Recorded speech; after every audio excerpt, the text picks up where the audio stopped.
Hello everyone, स्वागत है आपका हमारे यूट्यूब चैनल में। और आज स्टीरियोकेमिस्ट्री का काफ़ी इंपॉर्टेंट क्वेश्चन हम लेकर के आए हैं आपके लिए।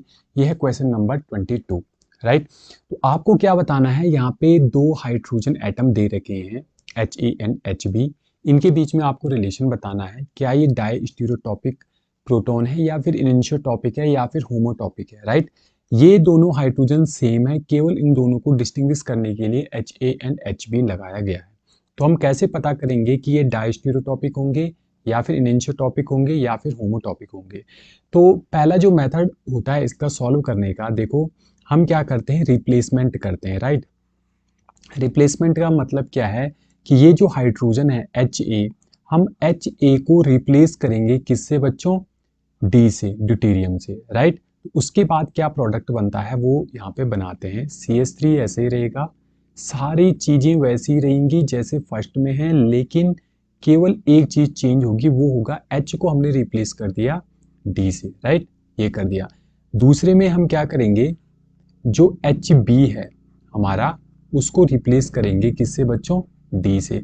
तो HB को अगर हम रिप्लेस करते हैं D से तो ये आ जाएगा CH3 और यहाँ पे आ जाएगा हमारा D। HA वैसे ही रहेगा, NCH3 ऐसे ही रहने वाला है।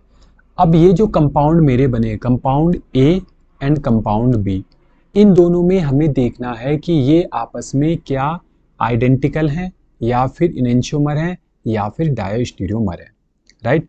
तो उसको चेक करने के लिए हम क्या देखते हैं, मिरर इमेज। क्या A जो हमारा कंपाउंड बना है वो B का मिरर इमेज है? तो चलो मिरर इमेज इसकी बनाते हैं। तो मिरर इमेज यहाँ पे ड्रॉ कर लेते हैं। CH3 ऐसे रहेगा, ये CH3 भी वैसे रहेगा और इसकी मिरर इमेज बन जाएगी HB, यहाँ पे आ जाएगा, एंड D जो है यहाँ पे आ जाएगा।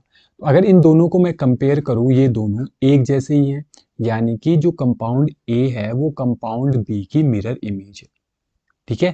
कंपाउंड A की मिरर इमेज कौन सी है, कंपाउंड B। ओके, इतनी बात समझ में आ गई। दूसरा हमें क्या करना है कि ये जो मिरर इमेज बनी है, क्या ये सुपर इम्पोज हो रही है कंपाउंड ए के ऊपर। सुपर इम्पोज का मतलब क्या है कि यहाँ पे जो आपको चार ग्रुप दिख रहे हैं ना, ये चारों के चारों ग्रुप ठीक इन चारों ग्रुप के ऊपर आ जाए। तो अगर मैं ऐसे ही इस ग्रुप को उठा करके इसके ऊपर रख दूं, इस कंपाउंड के ऊपर, तो बेसिकली क्या होगा, ये HB जो है ये D की प्लेस में आएगा, राइट। यानी कि D के ऊपर क्या आएगा, HB आएगा। लेकिन अगर मैं इसको 180 डिग्री का रोटेशन दे दूं, कितना दूं बच्चों, 180 डिग्री का रोटेशन।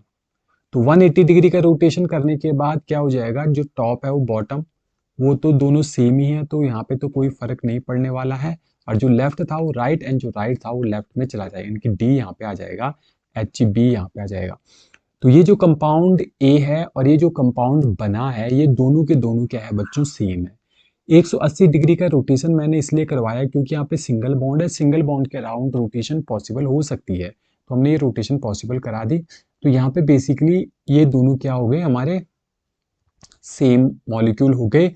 और कंपाउंड ए जो है, कंपाउंड ए की जो मिरर इमेज बनी है यहाँ पे, वो क्या बनी है, मिरर इमेज जो बनी है, मिरर इमेज सुपर इम्पोज हो रही है। सुपर इम्पोज का मतलब इस पूरे कंपाउंड को यदि मैं इसके ऊपर रख दूं तो क्या होगा, हमें पता ही नहीं चलेगा कि इसके नीचे भी कोई कंपाउंड है, क्योंकि CH3 के ऊपर CH3 आ जाएगा, D के ऊपर D आ जाएगा, HB के ऊपर HB एंड CH3 के ऊपर CH3। तो जब भी हमारी मिरर इमेज बनती है और वो सुपर इम्पोज होती है, तो इस प्रकार के कंपाउंड को कहा जाता है होमोटॉपिक, ठीक है। या फिर इसको क्या कहा जाता है, आइडेंटिकल मॉलिक्यूल, आइडेंटिकल मॉलिक्यूल,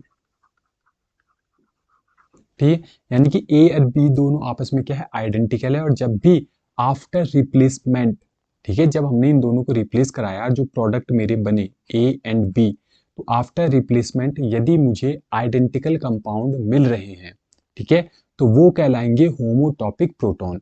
तो इसका जो करेक्ट आंसर होगा वो होगा बच्चों, होमोटॉपिक इज अ करेक्ट आंसर। उम्मीद है ये क्वेश्चन आपको आसानी से समझ में आया होगा। और इसी तरीके के क्वेश्चन के लिए हमारे चैनल को जरूर सब्सक्राइब कीजिएगा और अधिक से अधिक शेयर कीजिएगा। थैंक यू, मिलते हैं नेक्स्ट क्वेश्चन में।